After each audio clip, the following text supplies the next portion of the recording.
নমস্কার, আপনি দেখছেন ক্লাউড টিভি নিউজ। রাজনীতির গণ্ডি পেরিয়ে আইপিএলের আলোয় পাপ্পু যাদবের ছেলে সার্থক রঞ্জন কেকেআরের জার্সিতে। বাড়িতেই গুলিবিদ্ধ হয়ে নিহত এমআইটি-এর প্রখ্যাত নিউক্লিয়ার বিজ্ঞান অধ্যাপক নুনো লোইরেইর।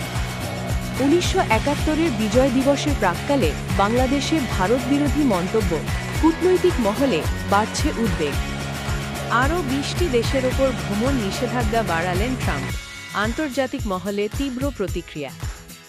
অস্কারের দৌড়ে আরও এক ধাপ এগোল ভারত, ঈশান খট্টরের হোম বাউন্ড জায়গা পেল শর্টলিস্টে। ৩০ বছর আমেরিকায় থেকেও অনিশ্চিত ভবিষ্যৎ, গ্রিন কার্ড ইন্টারভিউতে আটক ৬০ ভারতীয় মহিলা। আরজিকর মামলা ছাড়ল সুপ্রিম কোর্ট, শুনানি হাইকোর্টে, অভয়ার বাবা মাকে দিতে হবে স্ট্যাটাস রিপোর্ট। কংগ্রেসের অন্দরে চরমে সংঘাত, নিজেদের মধ্যে লড়ছেন রাহুল প্রিয়াঙ্কা, বিস্ফোরক কেন্দ্রীয় মন্ত্রী। সেভেন সিস্টার্স নিয়ে দিবা স্বপ্নের শাস্তি, নিরাপত্তার কারণ দেখিয়ে ঢাকার ভারতীয় ভিসা কেন্দ্র বন্ধ করল দিল্লি। এবার মৃত্যু ঘোষণা করলেই মরে যাওয়ার চেষ্টা করব, হাসপাতাল থেকে ফিরেই বিস্ফোরক নচিকেতা। সম্পূর্ণ খবরের জন্য ক্লাউড টিভি নিউজ ফলো করুন।